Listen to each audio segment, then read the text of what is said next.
Oi, eu sou a Yara. Oi, eu sou o Jonas. E eu sou a Lucrécia. E eu sou o Alfonso. Na verdade, eu sou a Dani. Na verdade, eu sou o Caio. E a gente se conhece, da família Imperial, mas hoje a gente tá aqui sem personagem. Mais ou menos, né? Você tá meio que sempre atuando. O Caio faz esse personagem do espertinho, mas enfim. A gente quer contar pra vocês como que é feita uma série como Família Imperial. Dá muito trabalho. Quando ela tava aqui... Foram muitos dias de gravação e eu perdi aula pra caramba. Eu também. Eu só não bombei porque eu sou muito inteligente. Tirei 10 em todas as matérias, principalmente História do Brasil, né? Caio, que eu mando muito bem. Concentra, vai. A gente tem que falar da série. Tá, vamos começar então do começo. Tá bom, pelo começo. Qual que é o começo? Esse é um dos projetos que tem a certidão de nascimento mais clara e mais antiga, talvez, da minha própria história dentro do canal Futura. O Futura está fazendo 15 anos, eu estou no canal há 14 e essa foi a primeira ideia que eu levei para o canal 14 anos atrás. A série Família Imperial, ela nasceu quando a gente recebeu uma ligação do canal Futura de que eles estavam interessados em projetos que lidassem com a época histórica do Brasil Imperial. A gente fez uma chamada criativa com pouquíssimos criadores, aliás, que a gente sabia que tinha alguma familiaridade com produção infantil, mas a proposta da Primo e do Cal foi realmente, se sobressaiu entre as outras, e a gente achou que era muito bacana a abordagem que propunha a série do diálogo presente e passado, e não só algo congelado no passado. O que a gente achou legal é mostrar um pouco dos costumes dessa época e comparar um pouco com a época atual. Esses caras são loucos. Eles dão vinho pra gente beber. Deve ser normal as crianças beberem vinho aqui. A gente colocou muita energia e muito tempo para ter os roteiros sólidos. Foi um processo bem árduo, assim, enfim, a gente voltou bastante pro roteiro até estar pronto e demorou, na verdade, enfim, acho que vale falar isso porque fica mais interessante, a gente ainda estava filmando, começou a filmar quando os roteiros ainda estavam sendo feitos. E foi demais porque a gente teve a Lilia Schwartz, a historiadora, com a gente. Então foi um processo super em conjunto, assim, o que a gente precisava saber de coisas históricas eram coisas muito minuciosas da história. Por exemplo, a gente queria saber se em 1812 tinha banheiro. Aí a Lilia dizia, não tinha banheiro de jeito nenhum. E, então como eles faziam cocô? E contava histórias. E nesse processo de escrita dos roteiros foi se definindo muita coisa. E o roteiro foi ficando bom, os personagens foram ficando interessantes e tal. Bom, mas enquanto são só os roteiristas escrevendo, ainda é tranquilo. O negócio começa a ficar grande quando as preparações da filmagem começam a acontecer. Isso que a gente chama de pré-produção. Pré-produção é a preparação de todas as coisas antes da filmagem começar. São muitos departamentos envolvidos. Eu aposto que você nem sabe todos. Não, todos não, mas eu sei um monte. Eu sei que qual? tem maquiagem, Maquiagem, arte, figurino. Você já falou, roteiro. roteiro. Tem fotografia. Tem produção, tem som, direção. Sim. Gaffer. Nossa, Enfim, tem um monte de departamentos, como vocês podem ver. muita coisa. É um projeto que perambula por 5 épocas diferentes. Então, qual é a dificuldade disso? Principalmente orçamentária. A gente, para conseguir criar locações que a gente fosse para 5 épocas diferentes, seria caríssimo e não é um projeto com esse dinheiro. O que eu acho é que a produção, ela desde daquele comecinho, foi, de certa forma, guiando o processo de criação para que fosse algo que a gente conseguisse realizar com a qualidade que a gente estava esperando. Pensar em soluções criativas mesmo, assim. Tem projetos que a gente tem mais espaço para isso, tem outros que a gente tem menos. Esse projeto, ele não só tinha espaço, como era praticamente uma obrigação. E daí veio essa ideia de fazer isso aqui em estúdio, de fazer as cenas externas com projeção. A ideia de que a projeção era uma janela para o mundo, assim, ela era o que tirava a gente do estúdio e levava a gente tanto para o Rio de Janeiro atual quanto para o de 200 anos atrás. Ah, não. Você tá me zoando. E até a questão estética, né, da série, que eles queriam usar a projeção para ter essa textura de projeção. Até em alguns casos chegaram a ter cenas que ficaram muito perfeitas até. Parecia que era até demais, tentava tirar um pouco, não, tá muito real, vamos abaixar para não parecer que é um fundo verde. Tem que parecer mesmo uma textura de projeção que é a cara da série, né? A imagem que é projetada, ela é o carro guia, assim, da nossa iluminação. Porque se a gente projeta uma praia, por exemplo, a gente tem que, com refletores e luzes, criar uma luz que pareça com aquela luz ali que está sendo projetada, assim, da praia e tal. Os costumes daqui são engraçados. Não as daqui? Já sei. Pensa diferente. Isso. O raciocínio que a gente teve é como a Yara, nossa personagem, ela era muito ligada em história. Quando ela volta para o início do século XIX, todo o contato que ela tem é muito baseado nas coisas que ela conhecia. Então, tipo assim, o Paço Imperial, quando a gente vê em 1812, a gente vê o cenário é uma pintura. Porque aquilo a gente está vendo a série pelos olhos dela, né?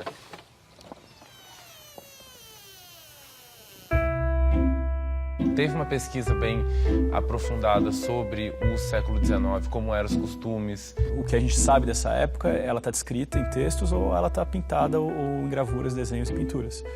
Então a gente tentou um pouco fazer isso nas projeções, mostrar pinturas e fazer cenários que são mais lúdicos, que são pintados. O Debré foi um ponto de partida bem importante assim, para a gente construir, até pensar em cor, em luz e luminosidade da história. Assim. 1812 e 22 a gente quis fazer muito mais parecido com o Debré do que fazer uma reprodução de época em si.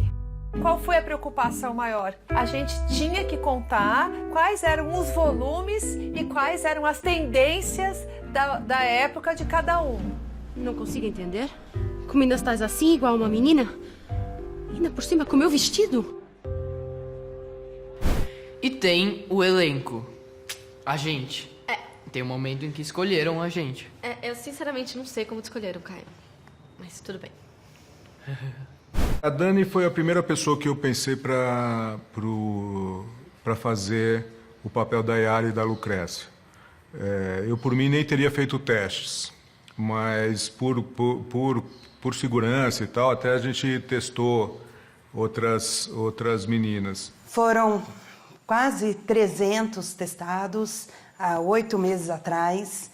E depois a gente acabou fazendo um novo processo de callbacks e novos retestes, e depois com o preparador, com os diretores, para a gente eleger o Caio e a Dani. Originalmente a gente estava pensando que a Lucrécia e a Yara teriam 10, 11, 12 anos, e daí a gente adaptou para 15 anos para a Dani poder fazer. E aí a gente tinha que achar um menino, que a princípio seria um menino mais jovem, para fazer o Alfonso e o Jonas. E a gente começou a testar um monte de gente. E achou pessoas incríveis, como o Renatinho, por exemplo, que fez o teste do papel do Jonas, mas a gente não achou ainda, apesar dele ser ótimo, não se encaixava no personagem. E daí um dia, a gente viu a foto do Caio ali e falou, não, traz o Caio também, ele é um pouco mais velho do que a gente está pensando, mas traz ele aí. Daí quando ele fez o teste, a gente ficou tipo de boca aberta, assim, falou, nossa, cara, o que é esse moleque? E aí foi um alívio, assim, ter achado ele, porque ele é incrível, assim, nunca tinha feito nada profissionalmente, e ele entrou, assim, com domínio dos personagens. A gente tentou um monte de gente, não deu certo, e aí chegou o Caio, e é isso aí. Então a gente vai ter que mudar o personagem e o tom do texto dele, e paciência. E mudamos, e acho que foi também a melhor decisão que a gente fez, assim, porque essa dupla de irmãos foi incrível, assim, foi um negócio... Foi o que trouxe a série de verdade, assim.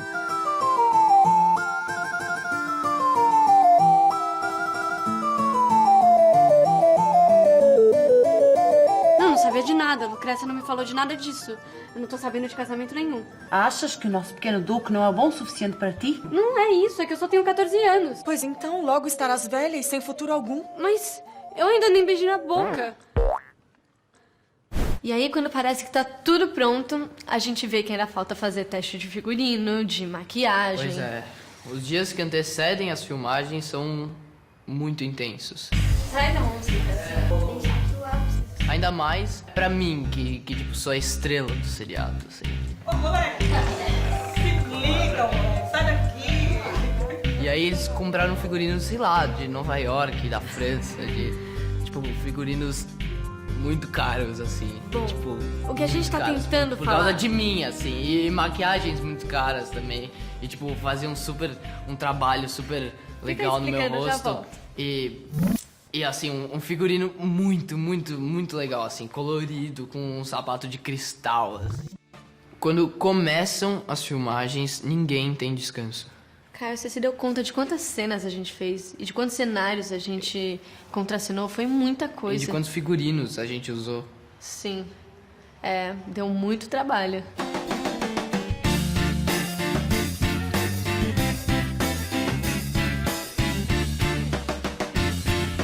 A quantidade de personagens e trocas, sei lá, tem mais de 300 peças. 1000 barbas aqui, tenho muitas barbas. Eu acho que a gente tem aproximadamente uns 50 sets. Solon, aqui Machado de Assis. Eu acho que eu vou repetir, então. Acho que não é, são 500 peças de roupa. Eu acho que são 300 looks. 50, 60 sets, talvez. Pra ser sincera, é tanta coisa que eu perdi a conta. A verdade é que a pessoa que nunca participou de uma filmagem não sabe direito como que isso funciona. E do porquê as coisas acontecem e como elas acontecem. Vai som rodando. Basicamente, o departamento de som trabalha com 2 pessoas. Peraí, agora essa serra é muito forte. Essa é a diferença do som. Você tem aqui, como eu disse, um enquadramento, mas a 2 quilômetros tem uma serra tocando e você tem que providenciar o desligamento dessa serra para não interferir na cena. Por exemplo, cenas de 1800, não existia serra nessa época.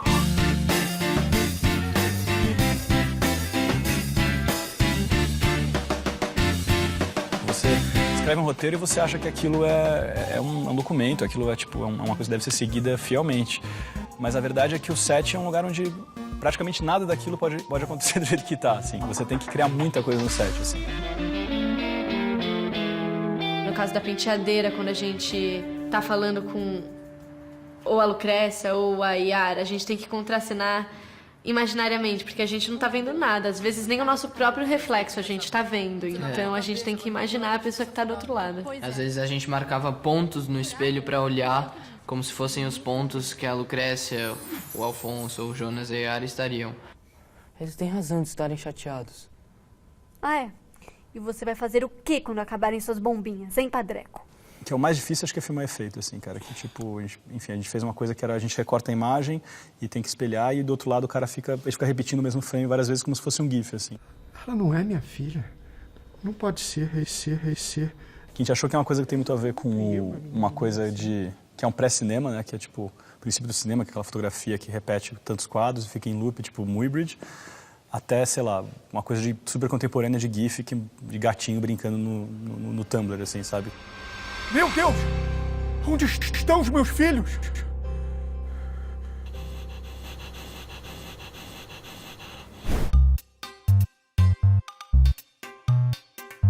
Pelo que eu ouvi falar, foram mais de 60 atores que passaram pela gente.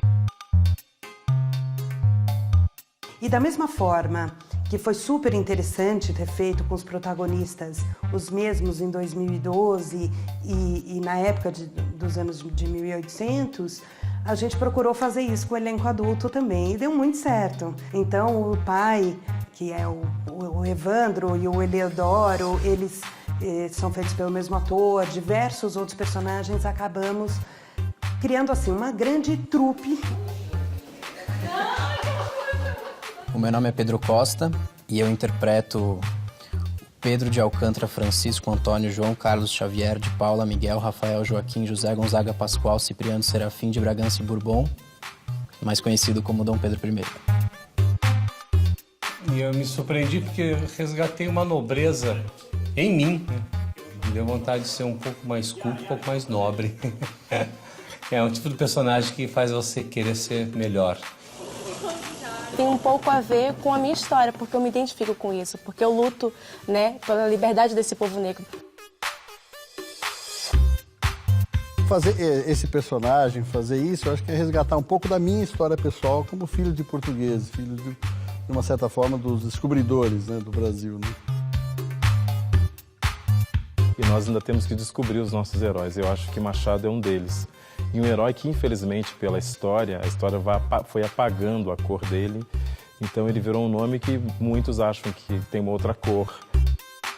Como aconteceu nessa série, o elenco ele é muito bom, assim, eles sabiam muito do projeto, dos personagens, assim. O Caio e a Dani, eles toda hora a gente lia uma cena, eles vinham me falando, não, Gabriel, tá estranho isso daqui. E aí eles já iam com sugestões, assim, então era muito colaborativo isso, assim. A parte mais legal é o poder que você tem de representar o outro. Você entender outras pessoas. Porque isso você vai adquirir ao longo da vida, porque você, na vida, vai ter que entender as outras pessoas também. As ideias, a genialidade, todas essas coisas. Isso ajuda muito na vida, muito. Bom, foram 48 dias de filmagem e no último dia, a estrela do programa, fiz um tour com o making of, você sabia? Que tour? Ah, um tour, mostrei tudo pra eles. Eu que tive essa ideia de abrir a porta no corte. Essa é a Mari, assistente de maquiagem, a pessoa mais feliz do set. Ah, esse é o bolo da dona. A dona faz com farinha de lentilha com banana. É o último pedaço. Vou fazer uma surpresa pra ela. Quando ela chegar não vai ter mais nada. Essa Camila, produtora da série Família Imperial. Essa é uma sala que eu sempre tive curiosidade de saber o que é. Eu nunca entrei. Cara! Olha esse cara bonito aqui. Quem é esse? Meu gatinho. Legal. Então, essa é a sala de elenco que eu chegava aqui todo dia com sono, às 5h10 da manhã.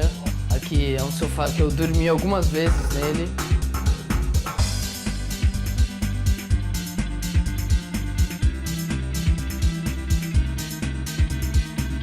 Vamos esperar cortar, que a gente entra e dá uma espiada na cena.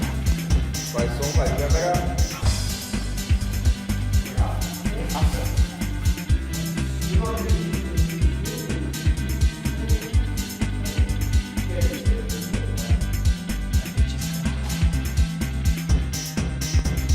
Esse estúdio era onde ficavam os cenários do sótão de 2012, o quarto do Afonso da Lucrécia e o antiquário. Eu nunca tinha visto isso vazio desse jeito. É, tudo muito vazio.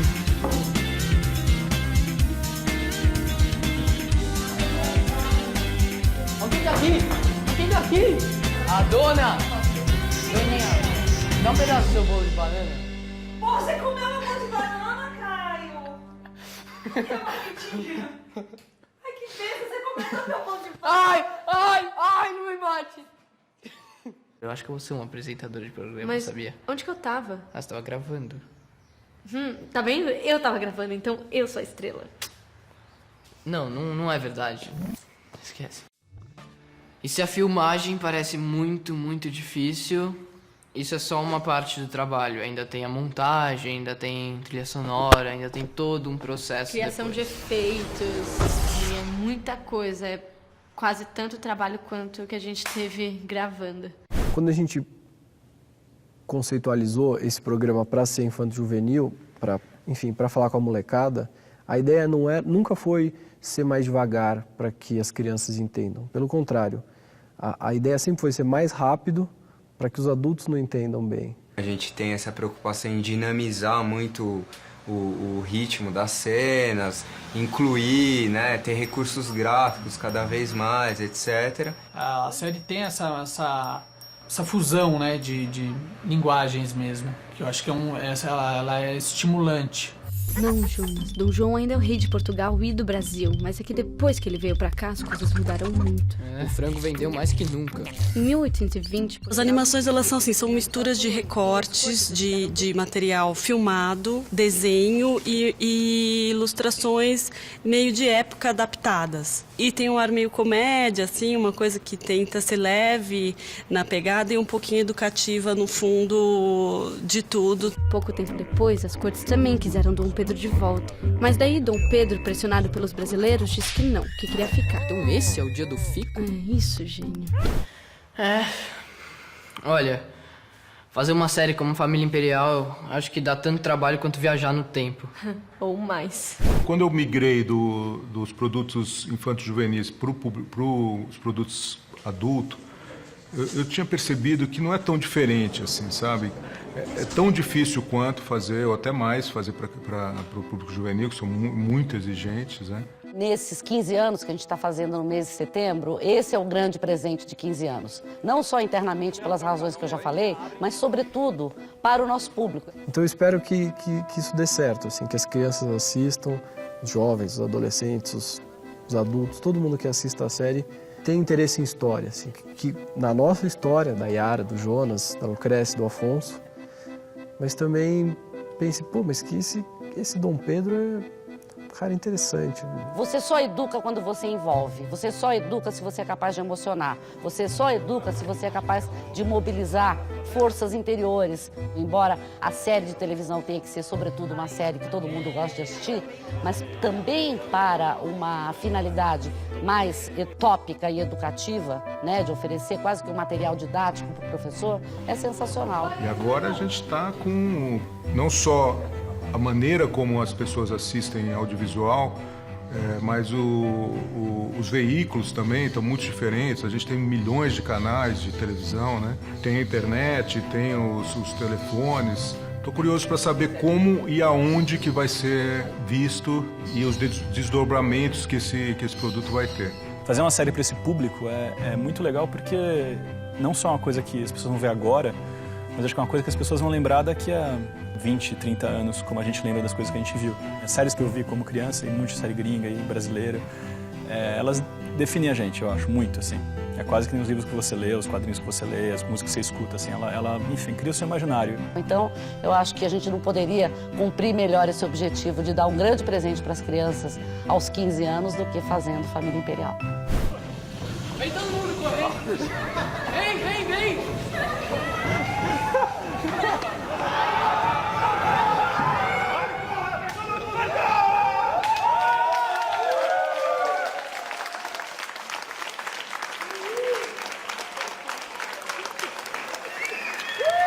Mas agora tá pronto. Nossa, tá super pronto. Só espero que o público esteja feliz. Ah, eles estão. Como você sabe? Sou parado na rua todo dia. Eu fui outro dia tomar um suco com meu irmão. Uma menina me parou pedindo um pedaço da minha camiseta. Eu não dei, ela queria um pedaço da minha cueca, tipo uma pelônia pro Jonas. Eu tive que então, dar, né? gente, Deu até um autógrafo. Não dá mais pra acreditar com o Caio, mas foi muito bom mesmo. E, enfim, obrigada. Foi mesmo. Apesar da Dani. Desculpa qualquer coisa aí, tá, gente? Então, gente, é isso. E eu espero que vocês tenham gostado. E até a próxima.